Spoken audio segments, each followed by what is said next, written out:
Assalamualaikum. Selamat berjumpa kembali. Menyikapi cerita yang lalu.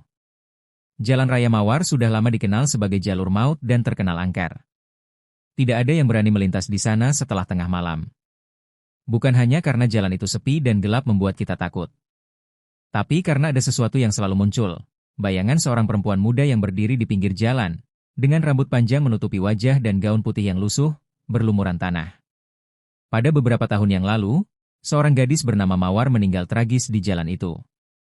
Malam itu, hujan turun deras. Ia pulang dari tempat kerja dengan berjalan kaki karena motor temannya mogok. Di tengah hujan dan kabut tebal, sebuah mobil melaju kencang dan menabraknya.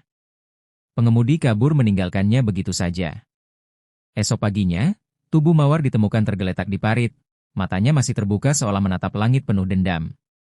Sejak hari itu, banyak yang bersumpah melihat sosok perempuan di jalan raya Mawar tersebut.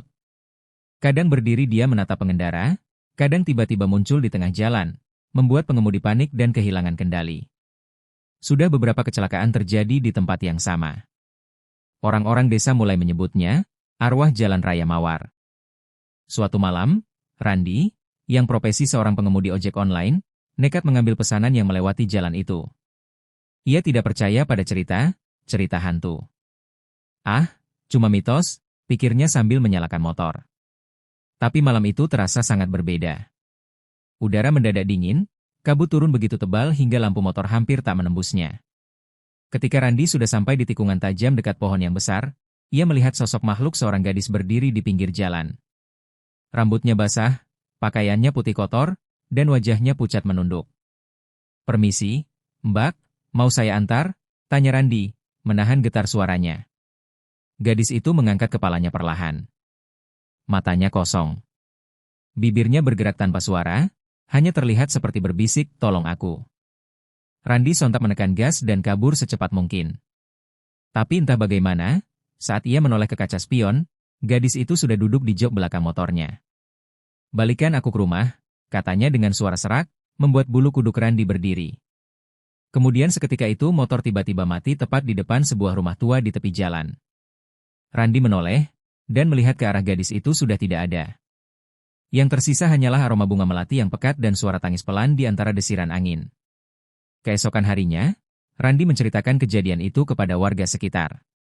Seorang lelaki tua berkata dengan suara berat, "Itu arwah Mawar. Ia meninggal di depan rumah itu. Belum ada yang mendoakannya dengan benar. Ia masih mencari ketenangan." Dengan rasa bersalah dan iba, Randi bersama warga mengadakan tahlil dan doa di lokasi kecelakaan.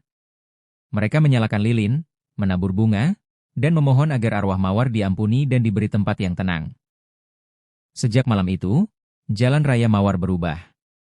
Tidak ada lagi suara tangisan, tidak ada lagi bayangan perempuan bergaun putih di tengah kabut yang mengganggu pandangan pengendara kini bisa melintas dengan tenang. Meski masih terasa hawa dingin yang samar, seolah Mawar masih menjaga mereka dari bahaya.